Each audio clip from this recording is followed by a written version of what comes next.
अस्सलाम वालेकुम बिस्मिल्लाहिर्रहमानिर्रहीम। शुरू करते अल्लाह के नाम से जो बहुत बड़ा मेहरबान नहायत रहम करने वाला है। उससे पहले ये है कि अल्लाह की बड़ाई, अल्लाह पाक की ज़ात मालिक है, खालिक है, राज़िक है, सारी कायनात को पालने वाली ज़ात है। आप मेरा देख रहे हैं यूट्यूब चैनल 786 नदीम अवान। और बगैर वक़्त ज़ाया किए हुए अपने पैगाम की तरफ चलते हैं, अपने व्लॉग की तरफ चलते हैं। पहले ज़माने के जो बादशाह होते थे वो ख़ुद भी नेक होते थे। कुछ नेक बादशाह गुज़रे हैं, कुछ बहुत ही ज़ालिम बादशाह गुज़रे हैं, और कुछ बहुत ही हद से भी ज़्यादा बदतमीज़ों वाला जानवर जैसा बिहेव वाले भी बादशाह गुज़रे हैं। आज एक ईरान के बादशाह के ईरान का बादशाह था, उसका बेटा था। वो अब चाहता था कि मेरे बेटे ने कल हुकूमत सुनानी, हुक्म यानी हाकम बनना है, एक बादशाह बनना है, तो इसको आलम दीन, इसको दीन और दुनिया का दोनों को। ब्याज वाला साहब नहीं है कि लंदन से मैंने तलीम हासिल की है और यहाँ का वज़ीर आज़म बनना चाहता हूँ, मैं पाकिस्तान को सुधारूँगा, उसको तरक्की याफ्ता बनाऊँगा। पहले सबसे दुनियावी और दुनियावी दोनों तलीमें हासिल ज़रूरी है, ताकि इसको किसी बंदे पर सही फ़ैसले करने का सही एहतियात दीन के लिहाज से उसको पता होना ज़रूरी है। आज एक ईरान के बादशाह के सुनाते हैं पैगाम आपको, कि ईरान के बादशाह ने अपने बेटे को पढ़ाने के लिए एक उस्ताद का बंदोबस्त किया। उस्ताद साहब को कहा, मेरे बच्चे को दीन पढ़ाएं, मैं चाहता हूं कल इसने इनाम हुकूमत को संभालना है, तो ये दीन से आगाह हो जाए, इसको खुद सिखाएं और पढ़ाएं। एक नेक बुजुर्ग बड़े दिलकश आलमी बादशाह के बेटे को पढ़ाने के लिए असबाब मुकम्मल हो गए। कुरान मजीद पढ़ाया, हदीस तैयबा का दर्स दिया, असूल फ़िक़्ह से रोशन करवाया। जब बच्चे ने मुकम्मल तालीम हासिल कर ली और आमीन हो गई, फ़राग़त हो गया, दर्स निज़ामी हो गए, दर्स हो गया, फ़ारग हो गए, तो फिर एक दिन उस्ताद साहब ने कहा, बेटा कल तुमने ज़रूर आना है, कुछ बात करनी है। कि सुबह शहज़ादे उस्ताद साहब से मिलने गया तो उस्ताद साहब ने कुंडी लगाई, हाथ में दौड़ा, यानी कोई चीज़ पकड़ ली उसे मारने के लिए, पकड़ लिया और मार मार के पूरे वजूद को ज़ख्मी कर दिया। कोई गलती नहीं की थी, कोई बात नहीं थी, बिला वजह बच्चे को मारा। बच्चा बादशाह सलामत के पास आया और कहा कि अब्बा जी समझ नहीं आई, लेकिन उस्ताद ने बड़ा मारा है।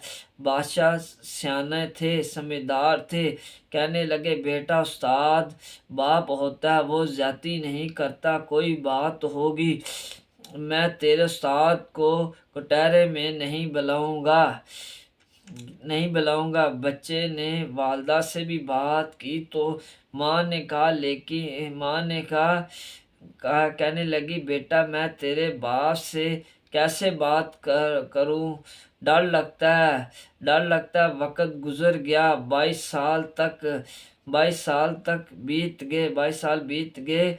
बादशाह का इंतकाल हुआ, शहज़ादा तख्त पर बैठा, पहला हुक्म दे दिया कि मेरे उस्ताद को बुलाओ। उस्ताद जी बूढ़े हो गए थे, छड़ी के टेक लगाकर आए और बाल सफ़ेद हो गए थे, झुके हुए थे। आँख खोली तो बड़ी मुश्किल से देखने लगे। शहज़ादे का हुक्म हुआ, मुझे क्यों बुलाया? कहने लगा, शहज़ादे मैं शहज़ादा नहीं हूँ। उन्होंने कहा, शहज़ादे मुझे क्यों बुलाया? उन्होंने कहा, मैं शहज़ादा नहीं हूँ, मैं अब हाकिम हो गया हूँ, बादशाह बन गया हूँ।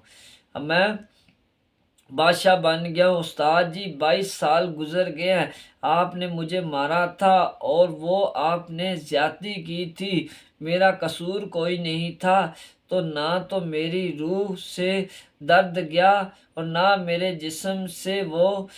जिस्म में ये इख्तियार नहीं था कि मैं आपसे पूछ सकता था, लेकिन आज मेरे पास अख्तियार हुआ। इख्तियार हुआ। यूं ही सबसे पहले हुक्म मैंने आपको दे दिया कि बुलाओ और बताए क्यों मारा था, मेरे पर ज्यादती क्यों बताए ज्यादती। तो बूढ़े उस्ताद की आंखों में से आंसू भर गए। कहने लगे, बेटा बस आज के दिन के लिए ही मारा था।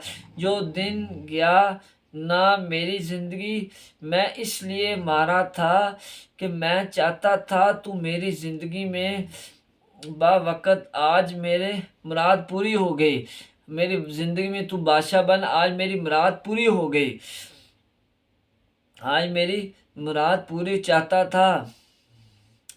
शहजादे कहने लगा, उस्ताद साहब किस लिए मारा था, मुझे भी समझाया। आपने फरमाने लगे, बेटा कितनी देर हो गई तुझे मार खाते हुए, हम 22 साल। फरमाया, ये जख्म भूले तो नहीं, दिल तो नहीं, क्या एक मिनट के लिए भी तुम्हारे हाफजे से बात महसूस हुई हो तो क्या उस्ताद जी रोज़ रात को याद तो आते हैं। उस्ताद कहने लगा, तूने इख्तियार था, यही उस्ताद को इख्तियार था, तू पूछ नहीं सकता था और आज तेरे पास अख्तियार है, तू पूछ सकता है।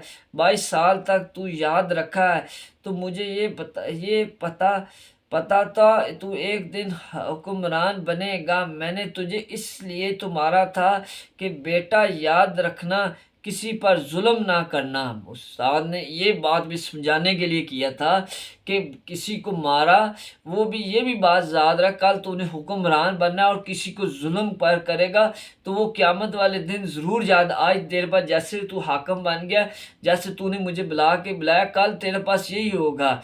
कल वही बंदा क़यामत वाले दिन तेरी गर्दन झुकी होगी, तू किसी पर जुल्म करेगा तो वो बुला के, यही बात बच्चे को समझाने के लिए उन्होंने मारा था।